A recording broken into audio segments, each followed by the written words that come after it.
Hello दोस्तों, मैं नितेश राठौड़। दोस्तों, अपन बात कर रहे थे धातु एवं अधातु की।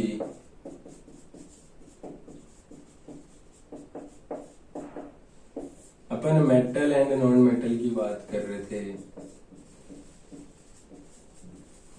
तो देखो, होता क्या है, मैंने आपको कल इसके जो मेटल की जो जितनी प्रॉपर्टीज थी, 7 उसकी प्रॉपर्टीज विशेषताएं बताई थी।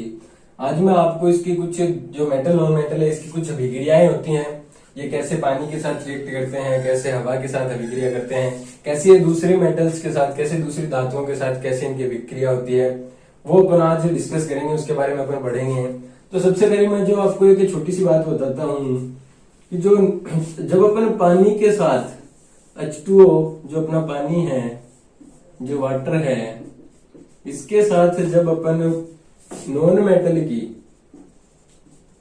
अगर पानी के साथ धातु की अभिक्रिया कराएं, अगर पानी के साथ हमने धातु की अभिक्रिया करा दी तो इसमें जो बनेगा, इसमें जो बनता है वो बनता है एसिडिक ऑक्साइड। जब भी आप मेटल या नॉन मेटल की रिएक्शन कराओगे पानी के साथ तो उसमें क्या ऑक्साइड्स बनते हैं। तो ऑक्साइड जो नॉन मेटल का जो ऑक्साइड बनेगा, चाहे धातु का ऑक्साइड बनता है, वो बनता है अम्लीय ऑक्साइड।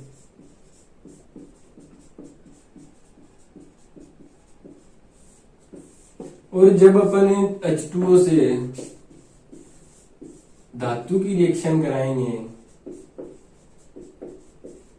धातु की अभिक्रिया तब जब होगी अपने पानी के साथ, तो उसमें क्या है, उसमें जो ऑक्साइड्स बनेंगे वो बनेंगे बेसिक ऑक्साइड्स। जो ऑक्साइड बनेंगे उनका नेचर कैसा होगा, उनका नेचर होगा बेसिक। वो क्या होंगे, क्षारीय होंगे, क्षारीय ऑक्साइड्स बनते हैं। क्या हुआ, पानी के साथ अगर धातु अभिक्रिया करेगा तो वो बनाएगा अम्लीय ऑक्साइड, और अगर धातु पानी के साथ अभिक्रिया करेगा तो क्षारीय ऑक्साइड बनाएगा। वो क्या है, बेसिक ऑक्साइड्स बनाएगा मेटल अगर पानी के साथ रिएक्ट करता है तो। और अगर नॉन मेटल वाटर के साथ रिएक्ट होगा तो वो बनाएगा एसिडिक ऑक्साइड, वो क्या अम्लीय ऑक्साइड बनाएगा। हमने क्या देखा, अगर अधातु है, अगर नॉन मेटल है, उसको अगर अपन पानी में डालेंगे, मतलब पानी के साथ उसकी अभिक्रिया होगी, उसको अगर हम पानी में डालेंगे तो क्या बनेगा, acidic oxide.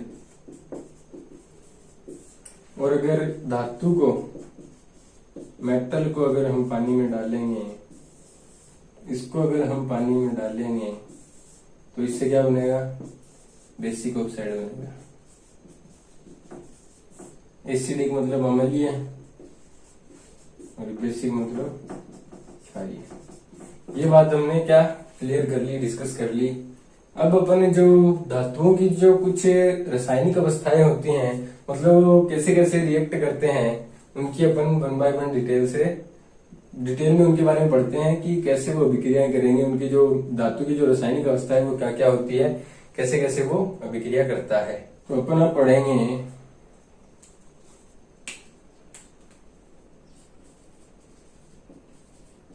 Chemical properties of metals।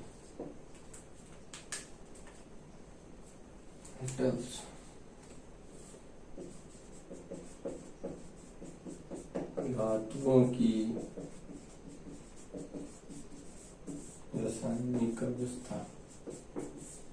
जो ये टॉपिक है ये अपन क्या इसको पूरा डिटेल से डिस्कस करेंगे, इसके बारे में अपन पूरा डिटेल में पढ़ेंगे।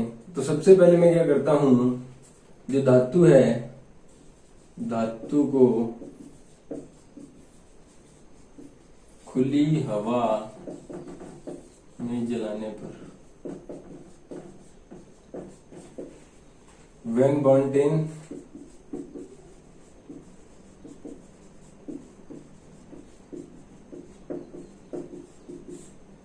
अगर अपन जो धातु है उसको, मेटल को अगर अपन एयर में बर्न करते हैं, हवा में, खुली हवा में अगर उसको जलाते हैं, तो जो मेटल है, जो अपना धातु है, वो क्या एयर के साथ, ऑक्सीजन है एयर में, ऑक्सीजन के साथ क्या करेगा, रिएक्शन करेगा। रिएक्शन करके वो क्या बनाएगा, मेटल ऑक्साइड बनाएगा। जो धातु का जो ऑक्साइड है, मतलब क्या हुआ, जो धातु है वो अगर हवा में क्या होता है, ऑक्सीजन होती है, ऑक्सीजन के साथ जैसी अभिक्रिया होगी तो क्या बनाएगा, धातु का ऑक्साइड बना देगा, मेटल ऑक्साइड बन जाएगा। अगर अपन इसके एग्जाम्पल की बात करें, उदाहरण की, तो मैं अपन क्या करते हैं, एल्यूमिनियम धातु है उसको अपन ऑक्सीजन के साथ बर्न करते हैं, तो इसमें क्या बनेगा उसकी अपन बात करते हैं। तो देखो जो ये जो होती है, इनमें जो अभिक्रिया जो हमने लिखी है, इसमें क्या है, जितने एलिमेंट इस साइड होंगे उतने ही एलिमेंट्स, जितने एलिमेंट लेफ्ट हैंड साइड हैं, बाईं तरफ जितने एलिमेंट हैं उतने ही होने चाहिए दाईं तरफ। तो हमें क्या है, जो रिएक्शन है इसको बैलेंस करना पड़ता है। तो इसमें बनता तो क्या है, Al2O3 बनता है, Al2O3 बनता है। इसमें देखो जैसे ये अभिक्रिया होगी तो एक तो इसमें क्या आएगा, एल्यूमिनियम आएगा, एक ऑक्सीजन आएगा। मैंने यहाँ पे कर दिया 3, यहाँ पे 2, तो यहाँ पे तो क्या आएगा, अपने आप ऑटोमेटिकली आ जाएगा 2Al। अगर मैं यहाँ पे 2 कर दूं, मैंने यहाँ पे अपन क्या, पहले ऑक्सीजन को, जिसके ज्यादा एलिमेंट है उसको बैलेंस करना है। तो मैंने क्या किया, ऑक्सीजन के यहाँ पे 3 एलिमेंट थे तो मैंने इसको 2 से गुना कर दिया, तो ऑक्सीजन के कितने हो गए, 6 हो गए, तो मैंने यहाँ पे 6 से गुना कर दिया। और Al2 को मैंने 2, यहाँ पे क्या है, एल्यूमिनियम के 2 थे, 2 से 2 गए, 4 हो गए, तो 4 aluminium plus 6O2 equals to 2Al2O3। एक तो उदाहरण इसका एक ये है। अगर अपन दूसरी की बात करें, Cu प्लस O2, तो इसका बनता है कॉपर ऑक्साइड CuO। तो इसमें क्या, ऑक्सीजन के 2 एलिमेंट है, यहाँ एक है, सबसे ज्यादा ऑक्सीजन के है, तो ऑक्सीजन से इसको बैलेंस करेंगे तो यहाँ पे 2 हो जाएगा। अब यहाँ कॉपर 2 हो गए तो इसको भी 2 से गुणा कर दिया। तो इसके कुछ जो धातु है वो खुली हवा में जलाने पर जो रिएक्शन होती है उसमें क्या बनता है, धातु का ऑक्साइड बनता है। एल्यूमिनियम को हमने ऑक्सीजन से रिएक्ट करवाया, एल्यूमिनियम ऑक्साइड बन गया, और यहाँ पे बन गया क्यूप्रिक ऑक्साइड बन गया, कॉपर ऑक्साइड बन गया। तो अपन एक बार क्या करते हैं, जो रिएक्शन है उसका बैलेंसिंग कैसे होती है उसको अपन डिटेल में पढ़ते हैं।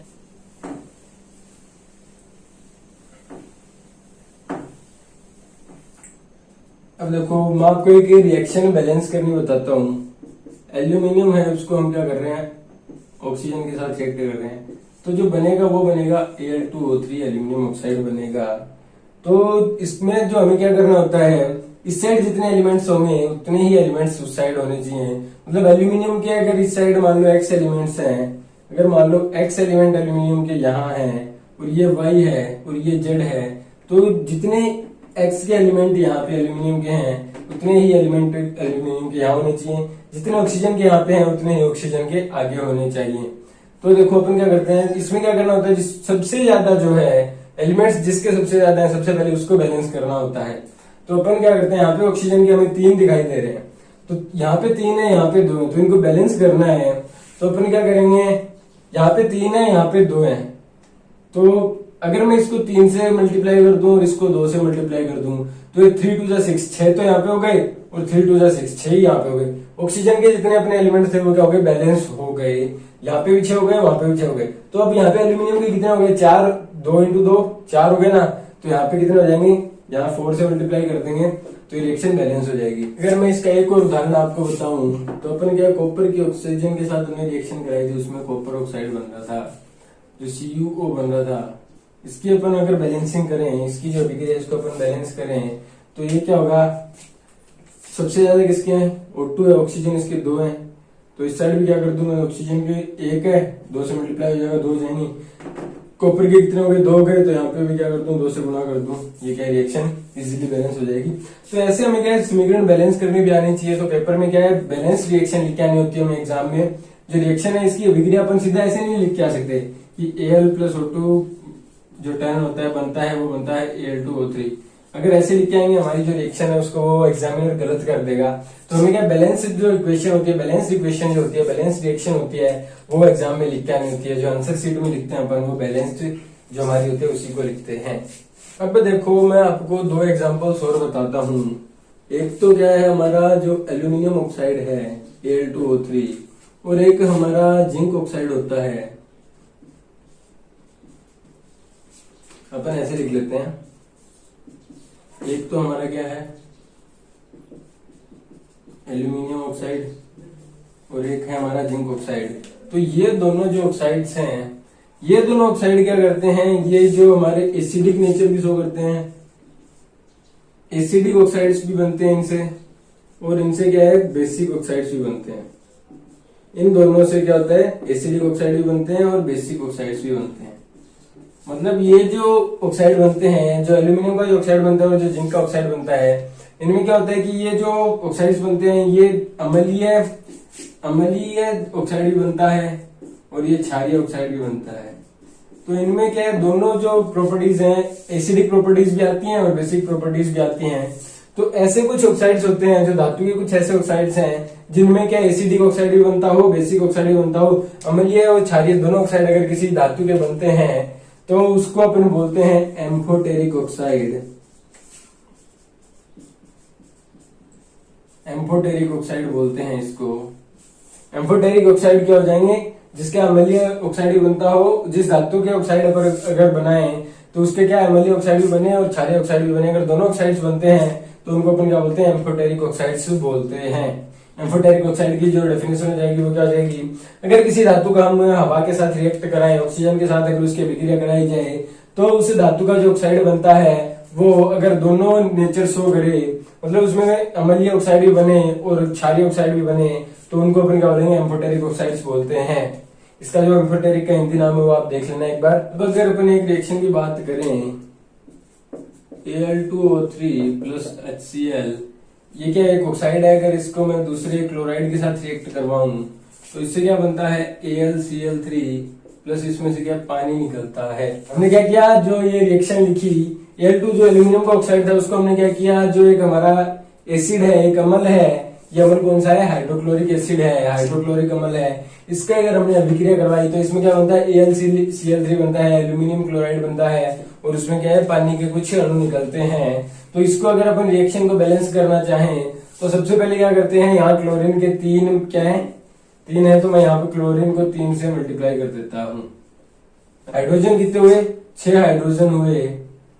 अब देखो क्लोरीन तो मैंने बैलेंस कर दिया, क्लोरीन बैलेंस किया, यहाँ पे मैंने लिखा 3 और यहाँ पे हाइड्रोजन 2 है। हमें बनाने कितने, 3 बनाने हैं। अपन इसको ऐसे नहीं करते हैं, अपन क्या करते हैं, सबसे पहले हाइड्रोजन को बैलेंस करते हैं। मैंने क्या 6 हाइड्रोजन ले लिए, तो मैं यहाँ पे 6 लिख दूं, 6 हाइड्रोजन हो गए, 6 हाइड्रोजन हो गए। ऑक्सीजन के 3 परमाणु हो गए, तो ऑक्सीजन के 3 यहाँ पे रखे हुए हैं। क्लोरीन कितने हो गए, 6 हो गए, 3 यहाँ पे पड़े हैं, 2 से मल्टीप्लाई कर दूं। एल्यूमिनियम 2 अगर पड़े ही हमारे पास, देखो एल्यूमिनियम 2 थे, 2 हो गए, ऑक्सीजन 3 थे, 3 हो गए, हाइड्रोजन 6, 3 into 2 6 हो गए, क्लोरीन 6, 3 into 2 6 हो गए। तो हमारी जो रिएक्शन है वो क्या बैलेंस हो गई। ये क्या, हमने एल्यूमिनियम का ऑक्साइड था उसको किसी अम्ल के साथ रिएक्ट करवाया तो यहाँ पे क्या बना, एल्यूमिनियम क्लोराइड बना और पानी के कुछ अणु निकले। क्या करते हैं, ये क्या किया, हमने एसिड के साथ रिएक्ट किया, इसमें एसिडिक नेचर भी शो हुआ ना, इसमें क्या अम्लीय नेचर शो किया। अगर मैं Al2O3 जो एल्यूमिनियम का ऑक्साइड है इसको अगर मैं बेसिक नेचर के साथ सोडियम हाइड्रोक्साइड के साथ रिएक्ट करवाऊं तो इसमें बनता है NaAlO2 प्लस जो वाटर के कुछ अणु निकलते हैं वो निकलते हैं। तो इसमें भी सबसे पहले अपन क्या करेंगे, यहाँ पे पानी के 2 अणु, यहाँ पे 3 और एक, ये क्या है, अपन इसको रिएक्शन को बैलेंस करने का कोशिश करते हैं। तो सबसे पहले देखो यहाँ पे हाइड्रोजन 2 है, तो मैं हाइड्रोजन यहाँ पे है तो इसको 2 बना दूं, ये क्या हुआ, हाइड्रोजन 2 हो गए। मैंने हाइड्रोजन के 2 अणु लिख दिए, ये तो यहाँ पे सोडियम के 2 आ गए, तो यहाँ पे सोडियम के 2 आ गए। अब अपन इसे रिएक्शन को देखते हैं। एल्यूमिनियम के 2 थे, 2 हो गए, ऑक्सीजन 3 थे, तो 4 और 1 5, 3 तो एयर है और 2 एयर है, 5 हो गए ना, तो 4 तो एयर है, 1 एयर, 5 हो गए ऑक्सीजन। हाइड्रोजन 2 तो 2 हो गए, सोडियम 2 तो 2 हो गए, सारी अपनी रिएक्शन बैलेंस है। तो इसमें देखो क्या हुआ, मैंने एम्फोटेरिक ऑक्साइड आपको बताए, तो उसमें हमने क्या किया, पहले अम्ल के साथ रिएक्शन करवा के देखी, वो रिएक्शन हो गई, अभिक्रिया पूरी हो गई। फिर हमने क्या किया, एल्यूमिनियम की बेस के साथ, क्षार के साथ अगर रिएक्शन करवाई तो भी क्या हुआ, उसकी रिएक्शन हो गई, अभिक्रिया हो गई, उसमें जो ऑक्साइड्स बन गए, इन ऑक्साइड्स को अपन क्या बोलते हैं, एम्फोटेरिक ऑक्साइड्स बोलते हैं। ये होते हैं हमारे एम्फोटेरिक ऑक्साइड्स। ठीक है बच्चों,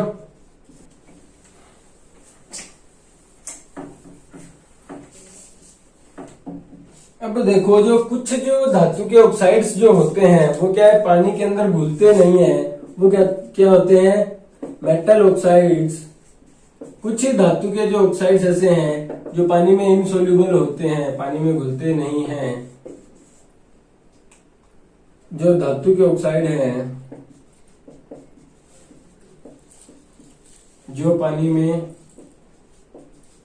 नहीं घुलते, अपन इनकी बात करते हैं। ये पानी में जो नहीं घुलते हैं उन अपन ऑक्साइड्स की बात करते हैं। जो बेसिकली क्या होता है, जो ये जो होते हैं मेटल ऑक्साइड वो पानी के अंदर नहीं घुलते। अब अपन एक दो बताता हूँ आपको मेटल ऑक्साइड। Na2 जो सोडियम ऑक्साइड है, एक तो Na2 और एक पोटेशियम ऑक्साइड K2O, ये दोनों क्या है, एल्कली मेटल्स हैं।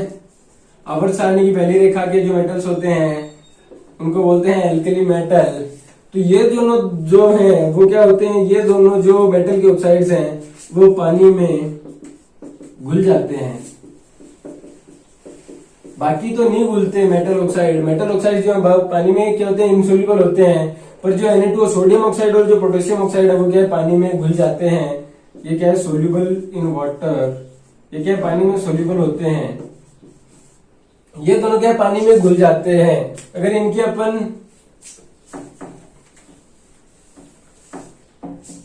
इन दोनों की अभिक्रिया कराएं, Na2O प्लस H2O, इसकी अभिक्रिया कराएं और K2O प्लस H2O, इन दोनों की अगर अपन अभिक्रिया कराएंगे तो क्या बनेगा, हाइड्रोक्साइड बन जाता है। इसमें तो बन जाएगा सोडियम हाइड्रोक्साइड, इसमें बन जाएगा पोटेशियम हाइड्रोक्साइड। जैसे हमने क्या मेटल ऑक्साइड की पानी के साथ रिएक्शन कराई तो उसमें क्या बन जाएगा, हाइड्रोक्साइड बनेगा।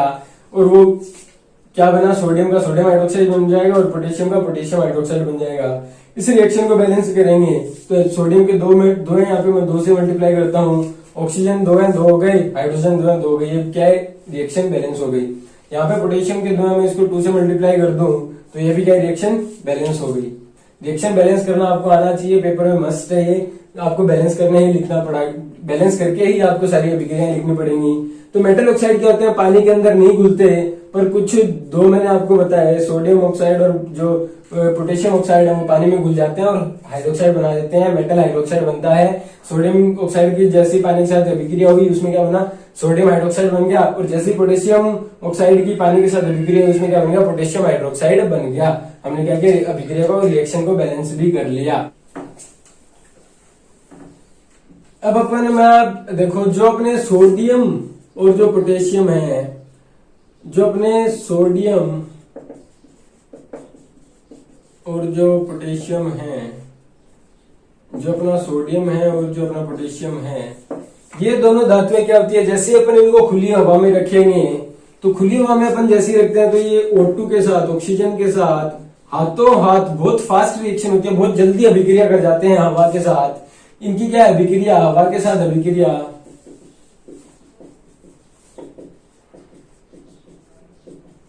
अति शीघ्र हो जाती है।